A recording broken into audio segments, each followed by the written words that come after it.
What up, Fantasy Kingdom? Welcome to the Fantasy Kings podcast. I am your host, The Peez, joined as always by my co-host Carlito and our special guest for the night, and most likely for a lot of episodes in the is going to be our EP, our executive producer, the one and only BeepCount.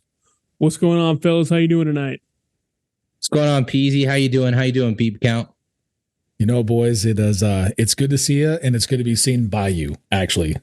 I think this is the first on-camera appearance that I've had with you guys, so I'm really looking forward to this. Yeah, we got a great episode. It's a good episode for you to be on. This is the first time we're not coming to you from our studio, because now that we've got the games going, there, we gotta switch up our plan. We gotta go to our little no huddle. No huddle. A little audible. We can get these videos out in time for the kingdom. We're doing it for the kingdom. So that's why we're here. That's why we got it going down. And so tonight we got a great episode. We're going to be going over last week, what happened. We're also going to be talking about some waiver wire pickups and, overall strategies headed into week 2. So let's get into it. Colin, who do you have for your quarterback king last week? Who really showed out and impressed you?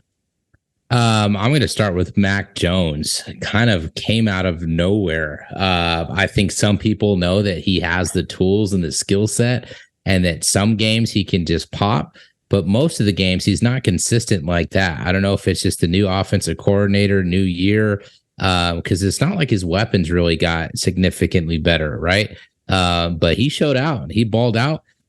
Maybe started a little slow, but I mean, he looked pretty good in that second half for sure. If you were watching the game, what do you think? Yeah, I agree. I mean, he went over 300 yards and he had 3 touchdowns. It's incredible what happens when you have an offensive coordinator and not a defensive coordinator calling your plays. It's like, oh my God. But yeah, get Patricia out of there. Yeah, for sure. But that was he had a really solid game. He had a couple of mistakes in there. They ended up losing, but overall, I was encouraged. I think, I like that. If you're somebody who went into the season with with Aaron Rodgers, rest in peace, he could be a name you're looking at. He was definitely a king last week. And I think he'll be a consistent fantasy player. I don't think he's going to explode like this a lot, but I think he's a good consistent. What do you think? You think he's going to keep exploding, or you think he's going to fall off? What are you thinking with Mac Jones there? So I think last week, or week 1, he was the QB2 overall. I mean, do I think he can pop for, top 5 numbers again? Absolutely. But I think more, I would say he would be in line with consistent of just kind of being on that fringe of like that QB, 8 to maybe 12. Is like his, a good range for him to be consistently. And there's obviously going to be a couple duds in there. But as far as him cracking the top 5, like how he just did, I mean, I'm not really sure if that's going to be, but I mean, who knows? I mean, it just depends on how the year goes from him. He's in a competitive division where it looks like that division is going to be scoring a lot of points, minus the Jets if Zach Wilson is still, head in that offense. But with the Bills, they should be putting up points. The Dolphins should definitely be putting up points. So we'll see. Yep, I agree with you. So my king for last week is going to be Tua. Now, he was cooking the defense last week of the Chargers. And, I think, the thing with Tua is we know he's got the talent. We know he's got the weapons. And last week he showed out, right? But the thing is can he stay healthy? We really hope he is, fingers crossed. And if he does, he's going to be solid. Now, he did benefit from a couple things yesterday that were kind of unexplainable. Like, why in the name of God would the Chargers play man defense against the Dolphins? No idea. Brandon Staley is supposed to be like a defensive mastermind, and I'm pretty sure a defensive mastermind should know not to play man coverage against Tyreek Hill. Well, let alone Waddle too. Those are 2 speedsters on the outside. Those guys are fast. Yeah, and I mean, you can't do it, right? And so I kind of felt bad for Justin Herbert. You scored 34 points, don't turn the ball over, and you lose. I mean, feel bad for the guy, But at the end, I think two is going to be consistent. The only question I think he's going to be consistently in the top 5. I think he's going to have more boom weeks than bust weeks, but you just got to watch out for the health. So if you have Tua right now, you're feeling really good about life. Well, so you got to think about two things when it comes to Tua, right? So two things. Number one, you got to think he put on a lot of muscle and learned how to actually take a hit in the offseason. And number two, you also have to consider the fact that Mike McDaniel is a renegade, right? This is a dude that when 99% of the league would have punted with 9 seconds left in the second or in the second quarter and decided, you know what, we're going to go for it and end up getting those 3 points at the end of the half. That was a great reference by BeepCount over there with that jujitsu that Tua is doing. So I definitely like that. Tua jitsu. Yeah, I agree. Let's talk about a couple of jokers who kind of had some, let's just say dud week ones. Once you start us off, Peasy, who are you thinking? I mean, it's obvious, and I gave it to you guys in the preseason report, but Josh Allen, right? Now, okay, was he playing a great defense? Yes, he absolutely was. Was he playing silly, foolish football? Yes, he was. Does he do it all the time? Yeah, he does a lot. I mean, last week, standard scoring, I think he had 11 points. And if you drafted Josh Allen, if you drafted him in a snake draft, you used an early pick for him. If you got him in an auction, you spent a lot of your budget on him. And 11 points, 4 turnovers, I think he had 236 yards. That's just not going to cut it when you're spending that much capital. Now, is he going to bounce back? Yeah, of course he is. I think he has I think he's got some really good fantasy games coming up, like week 2, week 3, week 4. He's got the Raiders next, and he should dominate them. But you know what? He should have dominated the Jets, maybe not necessarily from a fantasy perspective, but once Rodgers went out, literally all he had to do to not lose that game was not turn the ball over, and he turned it over 4 times. So he's this week's QB joker for me. And like I said, when we were talking about it, in the preseason, I was like, he's got a lot of tough defenses in his division that he has to play twice each time, so 6 total. So one of those games already with an 11-pointer, not good. Yeah, that's definitely I will definitely back you on that. You saw that. I mean, I think you were a little concerned about the turnovers right away from last year, and what he averages about 2 turnovers per game. And honestly, at the rate he was going, I mean, he could have had 5 turnovers this game. He didn't look good. I mean, I think you're right, though. I think consistently he'll be okay, but I'm a little worried, especially for the draft capital you potentially spent on him. Not so good. Nope. Another quarterback that, I will bring up that, you stole from me. I have in a couple of leagues, high regards. I just have also high expectations, and it turned out to be, a little mediocre, not great, not the worst, but definitely not good. Justin Fields. So he's going to be my week 1 joker. Minus his running game. I mean, geez, he did not have the air yards. His passing did not look good. His number 1 wide receiver, DJ Moore, had 2 targets the entire game.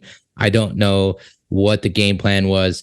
I think Bears fans, nationwide were like, oh, let's get rid of this Aaron Rodgers era, Favre era. We're done. We're past that. This is our turn. And then we get blown out. I'm not sure if it was our offensive line or if that was just, little jitters from, Justin Fields. And, is he really a good quarterback, or is he mainly just kind of like a Lamar Jackson 2.0 where he's just a baller runner, but needs to work on that passing and stay there. So for week 1, he's kind of my joker for me as far as like the expectations. As far as his year-long season, I think it's a little too early to tell. I am a little worried. I'm not going to lie. But I do think he has the skill set, the schedule to still potentially be within that, top tier, let's just say top 6 quarterbacks. Yeah. And he was a joker this week, and he was a mild joker, right? Because he didn't go out as much as he want. And I think a lot of it was O-line problems and some really strange play calling issues. I have him in our league of record, right? I'm not panicking. I'm a little concerned, but I'm not panicking. I was watching some all 22, breaking down the film like I do, and that he only missed about 2 or 3 throws that you would look back and say, oh, you got to make that. And 2 to 3 throws, it can be a big deal as far as like the game result, but in the grand scheme of things, okay, that's fixable. What is more concerning is there were some plays that definitely were not screens that the defensive lineman got there so quickly. I thought they called a screen, right? Like the Bears O line. That's true. That's a true statement there. If you're watching that game, so if they can they need to get their protection calls figured out, because that's the only rational explanation. Is their protection calls were working? They must have just messed them up, because there's no way that 4 linemen should get through that quickly on a non-screen. That tells me that they're having some communication problems on the O-line, or maybe Justin Fields isn't calling out the mic properly. I don't know. When I say Mike, the Mike linebacker, to set up the protection, or maybe the center's line. I don't know who calls it in that offense, but that's what that indicates to me. So maybe, that's something that can be fixed. And I think that, going forward, they're going to target DJ more. So I'm not overly concerned. I still think he's got a lot of upside with those rushing stats that he's gonna pile up. Right, he got a lot of rushing yards, but I think he's gonna be okay. I'm not overly concerned. Talk to me in 3 or 4 weeks, see where he's at. But as of right now, I'm not concerned. Yeah, and I agree. I think it's a little too soon, but definitely, like I said in the beginning, not terrible, but also not great as far as the expectations. Yep.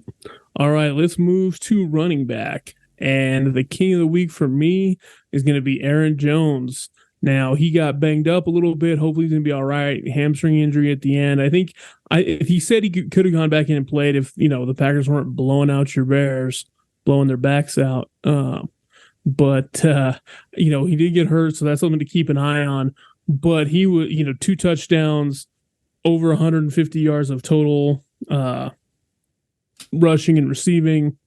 And, he just looked good, right? AJ Dillon wasn't doing much. He was okay, but Aaron Jones, I think, established himself as a true RB1 for this season. There was a lot of talk about, he's going to lose.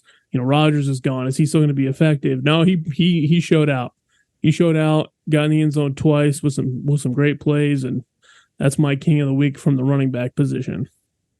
Yeah, and I think people were kind of on the fringe of expecting him to go up and do what he did. I mean, he literally always has good games against the Bears. So sucks for me and Bears fans, but for fantasy owners and Packers fans, he's pretty consistently beating up on the Bears throughout his career. Like that pick. As far as a king for me, I'm just going to go with the obvious. I want to go with a top tier person.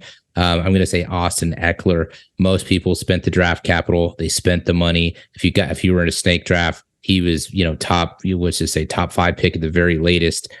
He did exactly what he was supposed to do. He had a lot of catches. He had a lot of yards, and he had his touchdown. And you know what? That probably could have been even more if he didn't have his little ankle injury. So, I mean, that's kind of teeing it up to, potentially, later on and, who maybe you should consider after him, but he looked good. The Chargers offense looked good.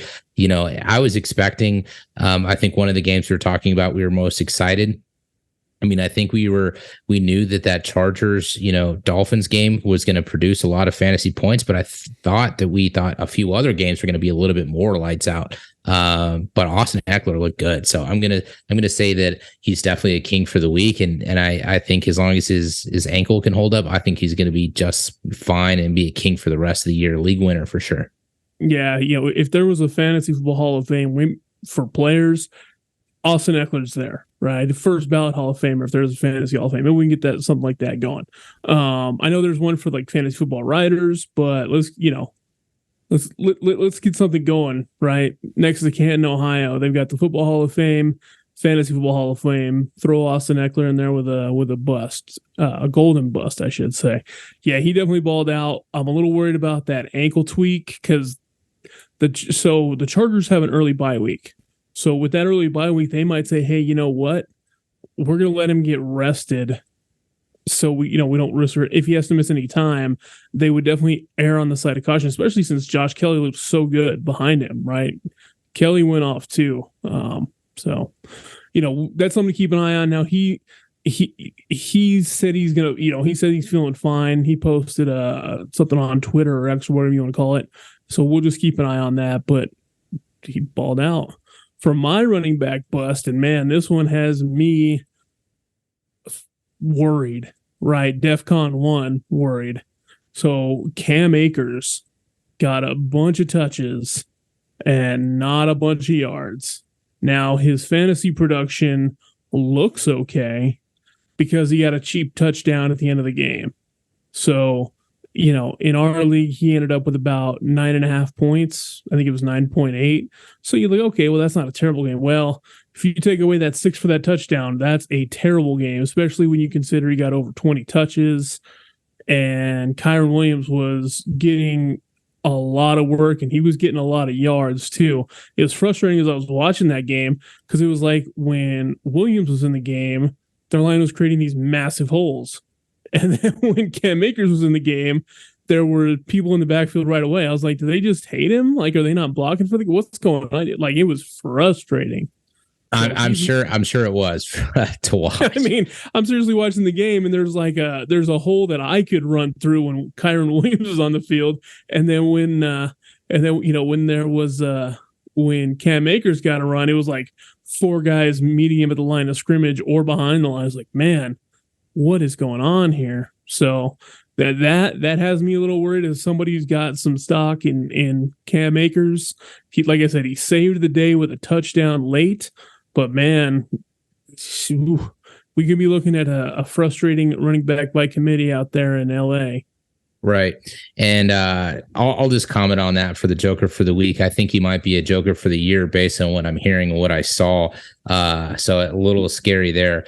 You just, with all the hype, he kind of was going flying under the radar. He killed it towards the back end of the stretch of last year. We were kind of projecting and anticipating somewhat of the same workload, and he did not look like the better back as far as, yes, the holes weren't exactly the same, but he did not look great. I'll talk about my Joker for the week. I want to bring this guy up just because of the draft capital. And I did mention, briefly one guy behind him that I was high on. Let's talk about Jahmyr Gibbs out of Detroit Lions, the running back there. He was my Joker for the week. He essentially had 5 points if you're in standard leagues. And I mean, he only had 10 attempts for 47 yards, which that's a pretty good, yard per carry. And then he had 3 targets for 27 yards. People who got him in the 3rd round, maybe the 4th, maybe, it's going to be in one of those 2 for sure. And then if it's auction, you were spending money on him because of the hype and you knew the workload was going to be there. So is it going to happen right away? Is he going to stay a Joker? Probably not. I think as the year goes on, like when you're in like the middle part of the season, maybe the second half of the season, I think his workload's going to be there. But I was high on David Montgomery. David Montgomery got the workload. He's the experienced back. He got the touchdown. He got the carries. So, I mean, I know this team can support 2 backs, but as far as what people got David Montgomery to where Jahmyr Gibbs is going, that's a significant difference. So I would definitely say, I have a share in Jahmyr on one of my big money leagues, but I do have a couple shares of Montgomery as well. And, he looks good. Yeah. And, I think he is a short-term Joker, long-term king. I mean, even their coaches were saying, hey, we're gonna ease him in, get him used to the NFL a little bit. And you saw it against Kansas City. He was actually running efficiently, but he just didn't get a lot of touches. Like he went for like an 18-yard rush, and then the next 3 went to the other. So, I think that they were really I think that was part of their plan. It was literally his first game, and it's in the NFL, and they had another running back with Montgomery who they had a lot of belief in. And Montgomery had a pretty good game. He got that touchdown late. He had, I think, 74 yards. He was balling out, but I think towards the end of the year, instead of a 70-30 split Montgomery's way, you're going to be looking at a 70-30 split Gibbs's way. So it might be a good time to try to buy low on Gibbs. I think he's going to have a hell of an end of the year. So absolutely. I think, I agree. He's a short-term Joker, long-term king. So awesome. So let's go with let's head over to receivers. Now my king, Calvin Ridley coming back with a bang. I heard that he had himself plus 150 for an anytime touchdown. So he won that bet. Hopefully NFL doesn't catch him because he looked good. Now, I have a lot of shares in Calvin Ridley, but I was also very nervous about that because I saw Deshaun Watson miss almost 2 years, and he hasn't looked right since. Deshaun Watson legitimately has not looked right in the 7 games he's been back. Deshaun Watson threw one of those picks yesterday where the only person in the picture was the Cincinnati DB. And it wasn't like a bomb, it was like a 15-yard pass. It's like where were you throwing that? So he's looked off. So my concern with Calvin Ridley, even though I put a lot of shares into him, I was worried that would have an effect. I was like, it's either going to be a huge boom or a huge bust. And through week 1, it's looking very good. Over 100 yards, touchdown. As you like to say, he was peppered with love, bunch of targets. And I think we got something big there with Calvin Ridley. Yeah, and I agree. And I think some people were a little on the fence. I think he looked good. And I think that's going to be year round. I think it'll be sustainable. So that's a huge win. I also have him a couple shares. The shares that I do have him, I was able to stack with Trevor Lawrence to get that. So I feel pretty good about that pick. Let's also talk about an obvious king, maybe not a top 5 receiver as far as draft capital and maybe the money spent. But you and I were both high on him throughout the entire season, preseason. We just knew that he was going to do well. And, he could even have had a bigger game. Let's talk about the sun god, Amon-Ra St. Brown. I have him in our league. He was one of the guys that I was targeting. And you know what? I'll happily say that he looked good. And the Lions didn't even really score that many points. I thought that Chiefs-Lions game was going to be a shootout where they were going to be, similar as far as points scored to what the Dolphins and the Chargers did. I thought it was going to be, at least high 20s each, maybe 30s each. And it was not that. And the sun god got his, and he looked good. So I feel pretty confident for that. 71 yards, 1 touchdown was his stats, and he had the targets there. I think he had 9 targets his way. They were looking for him. I think he was a king for the week. I think he's going to be a fantasy king all year round. Yeah, I think he's off to I think he's going to have a great year. I think he's off to a good start. I don't know if I'd call him a king, especially since just for the integrity of the podcast and of fantasy football, I'm gonna say the king of the week for wide receivers, Tyreek Hill. Absolutely. I just, we got to mention Tyreek going ham out there. But so with the Sun God, it was interesting because they were, he played as a Chiefs fan. I was watching that game and I was nervous, and I thought our defensive backs did a really good job on him. But then I looked up, I was like, oh, he's got 70 yards and a touchdown. Man, it was just quiet how he did it. He was just picking up, 10 yards here, 15 yards there. And I was like, oh, wow, that added up. So I think he's going to have a very great and good and efficient season. So I'm with you there. I think he's going to be a king as well. So that's,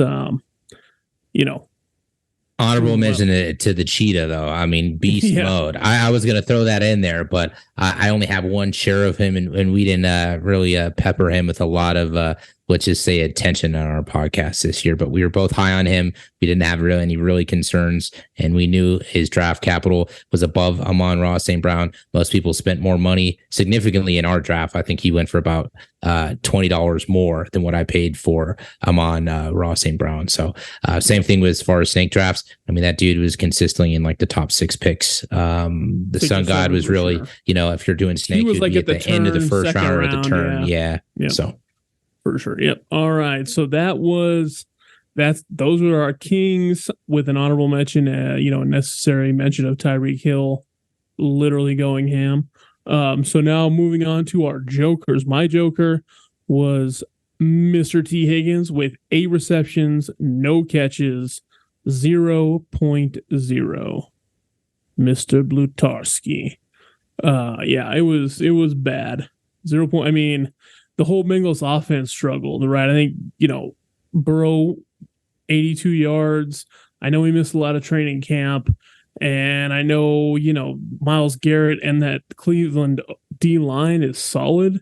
But man, they had a rough game. Now I expect it to get better, but that's got me a little concerned for T. Higgins for a couple reasons. One, I think we've seen with the moves that they've made with signing Joe Burrow to a $55 million a year extension. They know that that Chase is going to be up next year. He's probably going to get 32 million. If they were to tag T. Higgins, that would be about 28 million. And you just can't, you can't have those three players making, 150 to 120 million of your cap. It just can't happen. So I think the writing's on the wall that T. Higgins is not going to be in Cleveland next year. And I think that might affect his play. And I think, it's just one of those things that he's in a contract year, so he wants to show out. But I think he doesn't want to, start looking more towards Jamar Chase, getting in more targets. I mean, the 8 targets he had, I think only 4 or 5 of them were deemed catchable, and that's just rough. And I get it. Joe Burrow didn't play in the preseason. He got hurt early on in training camp, and he missed a lot of time. And I expect the Bengals to be fine, but T. Higgins owners should be a wee bit nervous at the moment. Right. I have a few other jokers that I want to talk about specifically for week 1. Just because I commented, I want to make sure that I touch base on DJ Moore.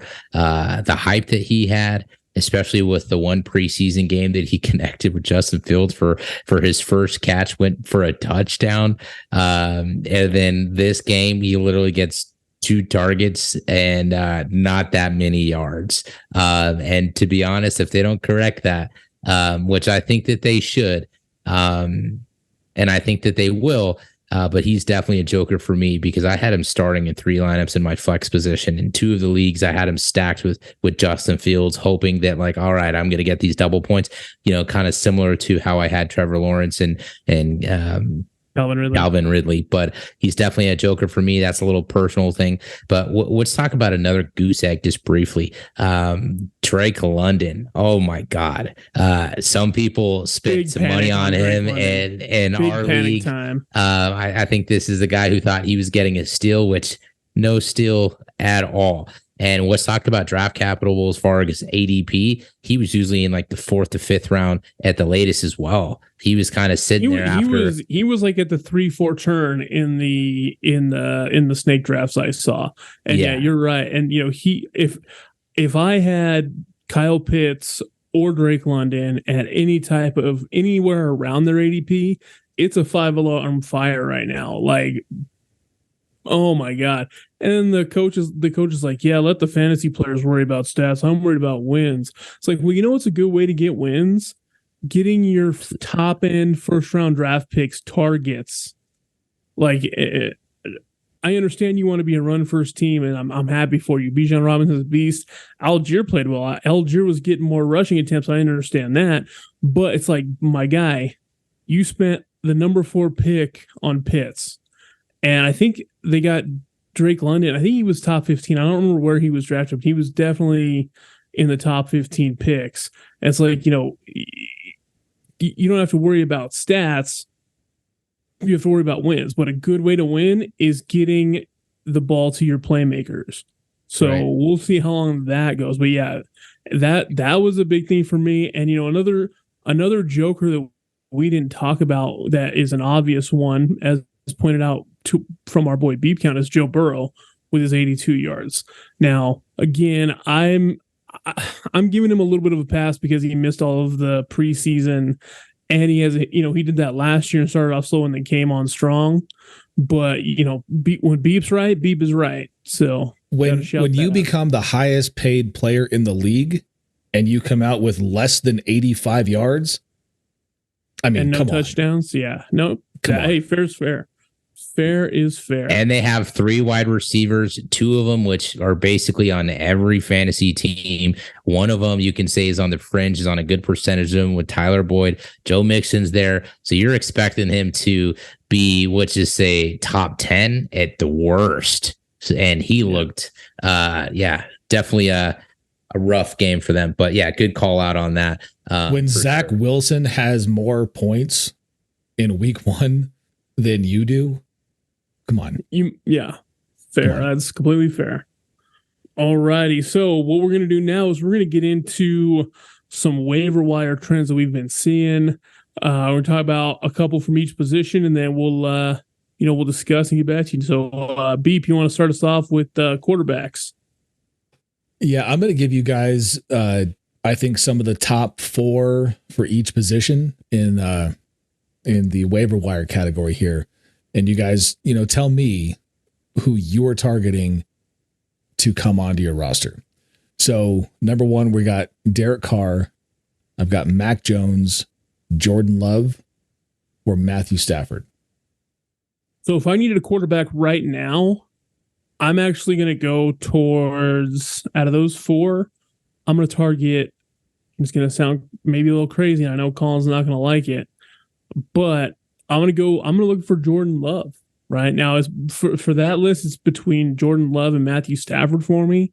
But I think Love has a little bit higher upside because he sat for 3 years learning from Aaron Rodgers. He comes out and he has a huge game, very efficient, and he looked comfortable in the offense. And that's, good O-line. He was missing his top weapon and still produced. He's going to get Watson back. So I don't need a quarterback in any of my leagues. I'm pretty lucky there. So I'm not looking for a quarterback, but that would be my pick. If you had Aaron Rodgers and you didn't have a backup and now you're scrambling, Jordan Love would be a good option. Yeah, Jordan Love with 245 yards with 3 touchdowns, and he's only rostered in about 50 to 55% of leagues right now. So, and that's a great call. Colin, what about you?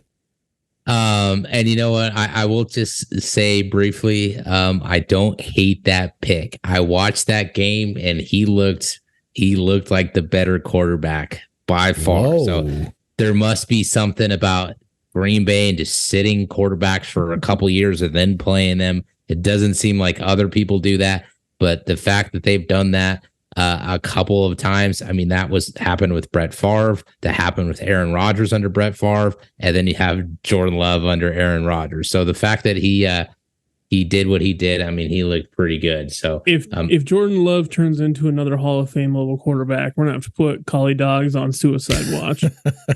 Yeah, I literally might have to change teams, or I don't know what I'm gonna do. I got so much money invested in all this marketing and apparel and all this lifelong memories of being let down. But it was pretty depressing. Had a lot of margaritas that day. As far as for both teams for a while. Absolutely. As far as a quarterback that I would target, I think I'm going to go ahead and target Derek Carr. There's just something about the Saints. I think I'm a little, they're slowly, creeping in there as like a solid team. Michael Thomas was non-existent again, right? But Olave, he did good. Their running backs didn't even do that great, but I mean, he did an okay game, and I think he's going to improve on that. So if I needed a quarterback to maybe year long, I would probably look for Derek Carr. It definitely a streamer on certain matchups too, that you can see some points going back and forth. But I definitely don't. I think that those other plays can consistently be kind of a little bit more boom and bust between Matthew Stafford and Mac Jones. Yeah. Derek Carr sat there and threw 305 yards against the Titans, and from what I'm seeing, he's only rostered in about 25 to 30% of leagues right now. So having him on the roster, that's probably a good pickup if you need a quarterback right now. Yep, for sure. And the thing about that is, so I think Olave is looking at like a top 5 receiver. He was getting open, Carr was hitting him, and you know what? I mean, say what you want about Michael Thomas. He's been hurt, but I was actually encouraged with his week 1 performance. He was also getting open and getting some passes thrown his way, and those two could be a dangerous combo if he can stay healthy. But Olave, man, it's like I was talking about in the preseason. He gets open and he gets open quick. And we saw that over and over again this weekend, and Carr seems to already trust him. I was a little annoyed that he didn't have any red zone targets, but he was still getting targeted a lot. So I think all 4 of those are good options, and it's really, if you're picking him up, it's for one of 2 reasons. First reason is you have Aaron Rodgers and you're in trouble and you need to go get a quarterback and, please God, I hope for your sanity, that you don't have to replace him with Zach Wilson also. But, you're spooked by the way Geno played or by the way Justin Fields played. You might be a little spooked about that. And so you're looking to shore up your roster with a solid option. So those are the two reasons you would be going for quarterback right now. And I think, any of those four guys are going to give you good options. Right. Well, since we're talking about Derek Carr, I'm actually going to pull an audible here, and I'm actually going to go to the wide receivers to talk about the next waiver wire group. So I've got Puka Nacua, Tutu Atwell, Zay Jones, and then Rashid Shaheed, the wide receiver there out of New Orleans. Pookie. Sorry. Don't be. He looks really good. He was just a little plug and play. I don't think he's going to go unrostered at all. I think he's going to be the number one waiver priority for, I want to say, the majority of the teams, unless you went wide receiver heavy and you're a little thin at running back in certain leagues. Then maybe that would be the only time you would go after some of the other people. But I think he'd be the clear number one, which would be Puka. He had all his catches, all his targets. I think he's going to ball out just like that while Cooper Kupp's gone. And I think when he comes back, he's still going to eat. He won't get that many targets, but he's definitely going to be for sure consistent. So I think anybody who can grab him, I think if you're not, which is say thin at running back, I would say he should be your number one waiver priority. Yeah, I think the whole fantasy community is in agreement as far as the Pookster being the number one wide receiver option on waivers, and he's got 3 more weeks at minimum without Cooper Kupp because Cooper's on IR, but that it could be a lot more than that, right? Just because he has to be out a minimum 4 weeks doesn't mean that's not going to go to 6 or 7. We don't know. We're not getting a lot of information out on how serious that injury is for Cooper Kupp, and he filled right into that role very easily. Looked great yesterday.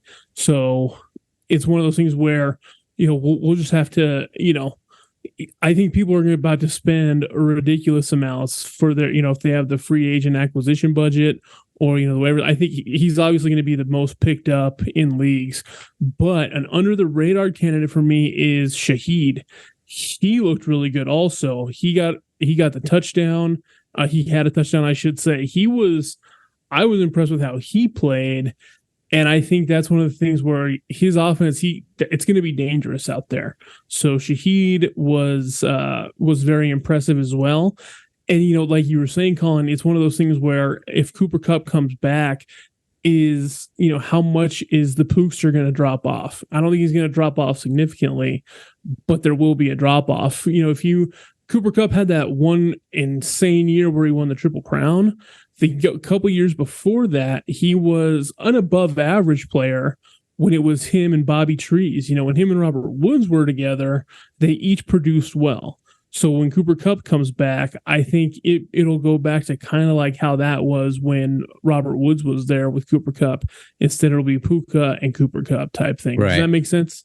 Absolutely. That's a good analysis. And that's why I said I'm a believer. I think he's going to eat year round. He may not look as good as week 1 year round, but I don't think when Cooper Kupp comes back, he's just going to go away for sure. And both of those guys, Puka and Shaheed, are rostered in about 10 to 15% of leagues right now. Puka had 119 yards on 10 catches, but his teammate there, Tutu, had 119 yards as well on only 6 receptions. So he was targeted about half the time. So that might be another pickup there if Puka gets picked up and you're looking for someone right now. Yeah. Oh, but Puka's getting picked. I bet my bottom dollar on that. He'll be picked up if you're in a free agent acquisition budget league.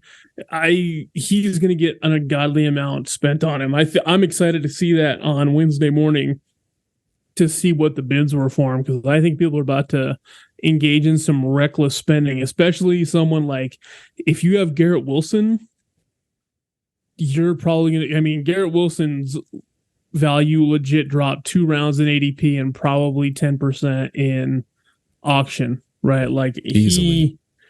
Aaron Rodgers is gone. Last year when he was playing with Zach Wilson, he was wide receiver 47.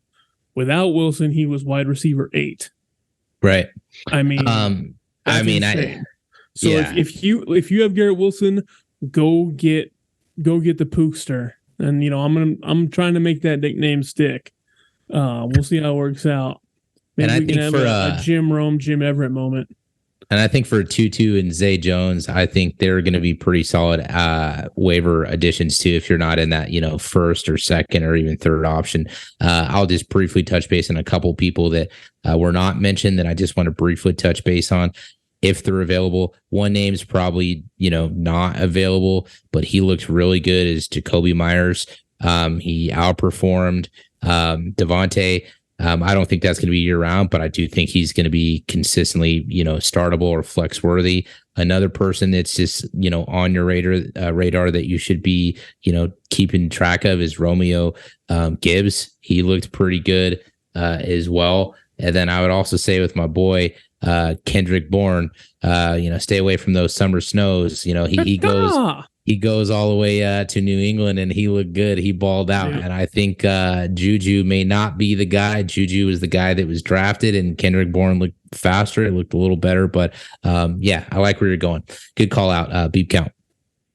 One thing I want to touch on real quick is, now, Peez, I know that you've mentioned Deontay Johnson quite a bit in the past couple episodes. Him being out, this opens up a lot of targets for the veteran of 10 years, Allen Robinson. A-Rob, what do you think about that? That was heartbreaking when I saw that. He's doubtful this week, and reports are that Deontay's probably out 2 or 3 weeks, which is just brutal because, again, he was, even against the San Francisco defense, if you were watching the All-22, he was getting open. Now, the San Francisco defense was giving Kenny Pickett 0 time to throw, so his stats don't look that great. But if you're looking, they're not going to play San Francisco every week with those monsters up front that can rush the quarterback like no other. So I was actually very encouraged with my Deontay Johnson takes. But yeah, so now Allen Robinson's going to step in. Pickens gets a bump, and then, A-Rob gets a bump. But man, I've just been burned by Allen Robinson too often. It's been like 4 years in a row. People are talking about A-Rob and how he's going to, he had that one great year and he's done it before. So I am if you're in a pinch and you're like, you're desperate and you want to shoot for the moon, go for it. But man, I've been burned too many times. I think all those names that we mentioned, I would take over Allen Robinson. Even those ones that, I just briefly brought up, I would, put him, but I would definitely put Allen Robinson on the radar for sure. I don't think I would pick him up right away. But yeah, I do think that's a good, person to keep your eye on from the Steelers offense for sure. So we'll see how that goes. I personally, I wouldn't waste a waiver priority or any, fab on him. I would see if he clears waivers and then get him, as a free agent pickup, just one of those. You know what I mean? Like, I don't know if I'd put a waiver claim in for him and spend that resource. And, after waivers are done, then you can just pick him up as a free agent without changing that. So that could be a good way to play that one. All right, moving on. We're going to go to running backs here. Now, I know that we have quite a few to talk about. I'm going to mention 4 here, and you guys kind of give me your takes on these. So Kenneth Gainwell, which, by the way, is a phenomenal name for running back, right? I mean, that's got to be top 10 running back names in the history of the league. So Kenneth Gainwell, Kyron Williams, Gus Edwards, or Josh Kelly. Collin, I'm going to go to you here. So in one of our leagues and a couple of my leagues, a few people that are seasoned players already scooped up Kenneth Gainwell in the draft with like their last pick. So kudos to those guys. But I think he would be my number one waiver target, even though he does have a little injury. He's questionable to play this upcoming Thursday. But I mean, we kind of heard about it before the season started, and it looks like, he's going to be the guy. So if I could target him, I would go for him. But because I think he's widely on more teams than those other three names that you just mentioned, because nobody had those guys on their teams. I think, small percentages. I mean, I'm going to go with Kyren Williams just because, the Cam Akers scare, he didn't look as good, and I don't know what's going on. I mean, I think people are a little concerned with the Rams offense. Are they even going to be good this year?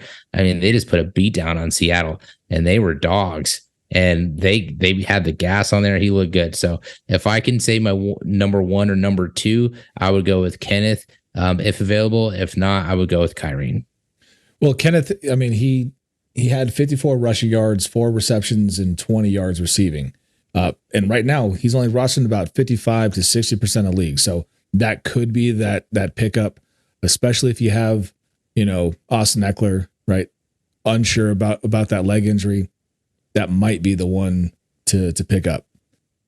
Peez, what do you think? Yeah, so, okay, can you guys see me had some technical difficulties on this end? I don't know what happened, but my camera just stopped working. But I'm back. So Kyren Williams is really making me sad because I have a lot of shares of Cam Akers, and he looked better. Like I said, it was frustrating because maybe it was just my bias, like Cam Akers bias coming through, but it was like, man, every hole for that guy was wide open. He was gaining yards, breaking tackles, looking great while doing it. So yeah, he's definitely high on the pickup list. As far as Kenneth Gainwell, I don't trust. Like you said, excellent name for fantasy running backs or NFL running backs, but I don't trust him to consistently produce. And, I think DeAndre Swift had better efficiency metrics yesterday. So I think, he might be a good buy low candidate in a trade with somebody. But, oh man. Now, Joshua Kelly, his production is strictly going to be based on if Eckler misses time, then he's the guy you want. And if Eckler misses time, he might miss a few weeks with that high ankle sprain. We'll just have to see. He's played hurt before, but if he misses time, then the obvious answer is Josh Kelly. He even looked good yesterday. He looked good yesterday when filling in, but man, I really hope Eckler mans up because that would hurt me if he doesn't. And then Gus Edwards, and I'm also going to throw in Justice Hill because I think Justice Hill is available in more leagues, and he was the guy that was getting the goal line work yesterday after Dobbins, who, man, my heart breaks for Dobbins. That dude just can't catch any breaks with these injuries. I mean, that's like 3 out of the 4 years he's been in the league, he's suffered a season-ending injury.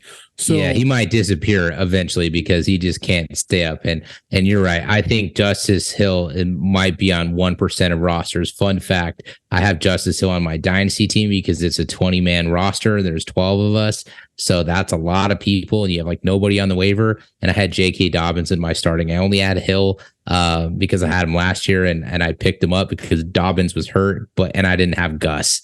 But I would think that would be the team to I would just say more of a crapshoot as far as guessing between which week is going to be Gus, which week is going to be Justice. And then you're also hearing that Melvin Gordon was signed back to the practice squad, so he might get some looks. I think he was put there because he was more expensive than Gus.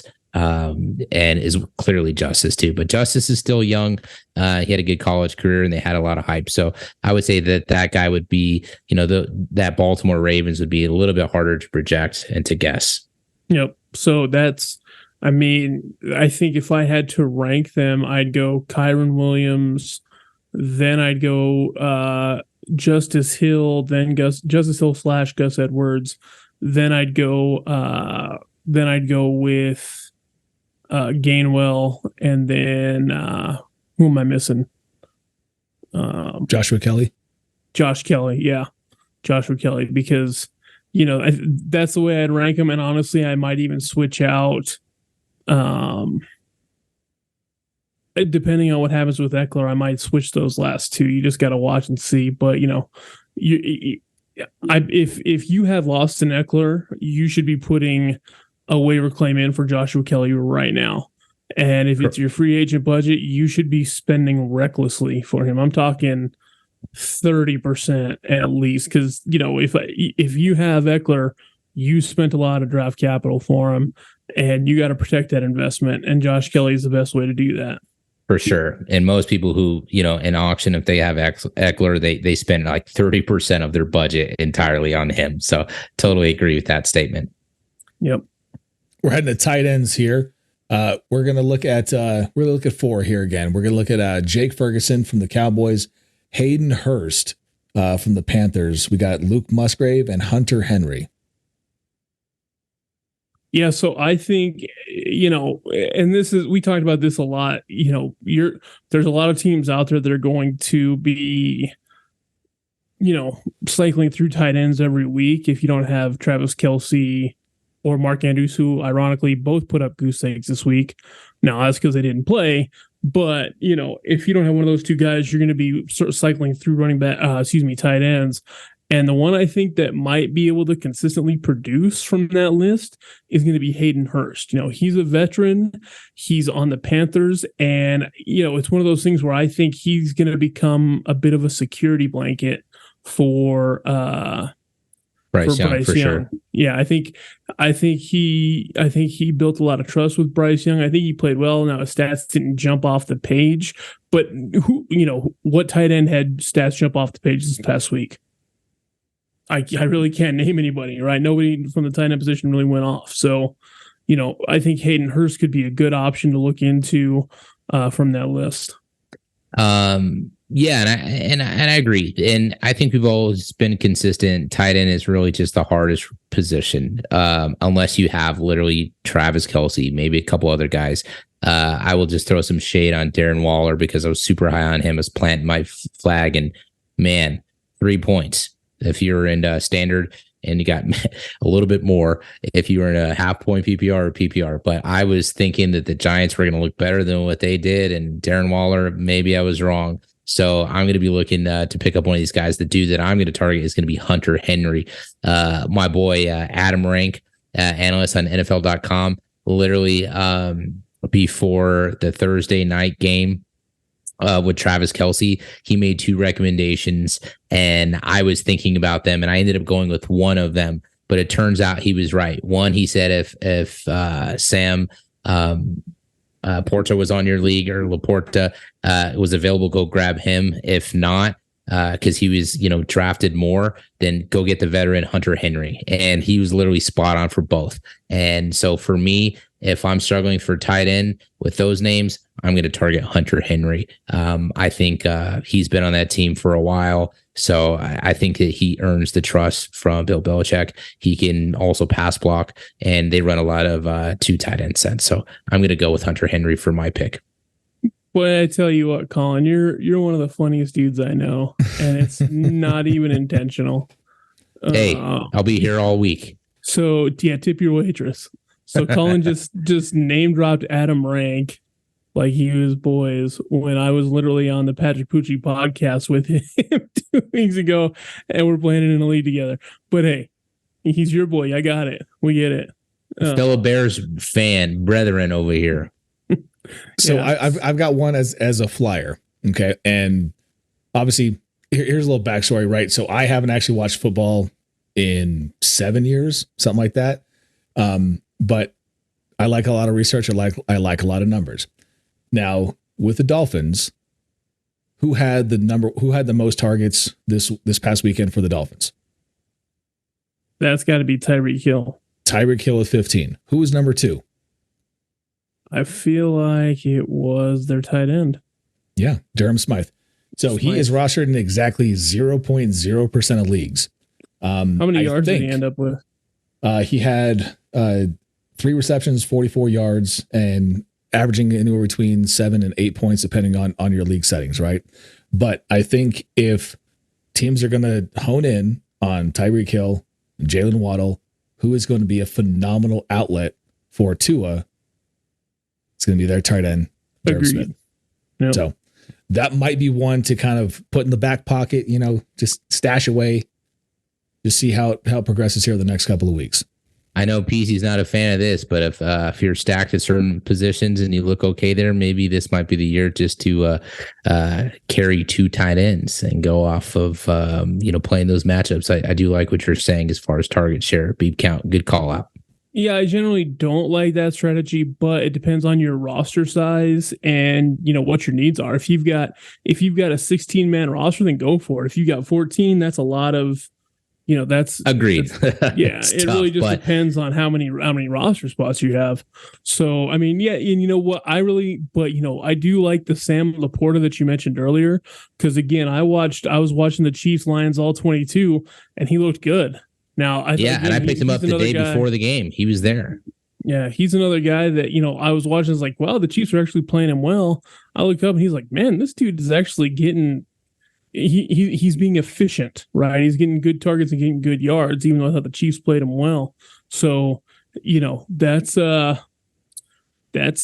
So I think that's gonna wrap this episode of the Fantasy King podcast. BeepCount, I'm gonna come to you first. You got any last thoughts? No, I'm good actually. All right, I was gonna see if you were just gonna keep going. What about you, Collin? Any last thoughts? I can't not talk and with that note. So I'll say, as far as last thoughts, is just always be active on the waiver wire. You definitely gotta handcuff some of your stud players, because you don't want to cripple at certain positions if that's where you spent your money on, or if that's where you focused on if you're in snake drafts. So I think it's very important to do what you can. And I honestly think now might be the time to start teeing up some potential trade offers, is buying low and buying selling some people high if you can. Yep. So my last thought is, if you're doing a fab league, a free agent acquisition budget league, my advice to you is go bonkers in week 1, which sounds silly, but my rationale is any player that you get in week 1, you're going to have for the longest period of time. So it doesn't make a lot of sense, in my opinion, to kind of save your money for week 9, 10, 11, when, you're only going to have that player for 3 or 4 weeks, right? After week 1, you're going to have that guy for the rest of the season if he consistently plays. So a guy like the Pookster, like I've been saying, spend recklessly, go out there and get him. I don't, depending, if you need a wide receiver, I would spend a lot to get him, because I think that's the guy you can look at and say, hey, I'm going to be able to get him and then play him a lot. I think it's worth it. So, there's no reason, fortune favors the bold.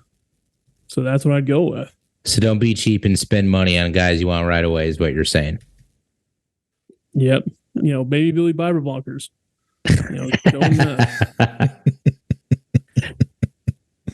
So yeah, so that's my advice. We're gonna wrap it up. So thanks for tuning in to the Fantasy Kings podcast. And remember, when you're playing fantasy, you play for the crown, baby. We'll catch you guys on the next episode. Shout out to Beep for joining us. We'll see you later. BeepCount.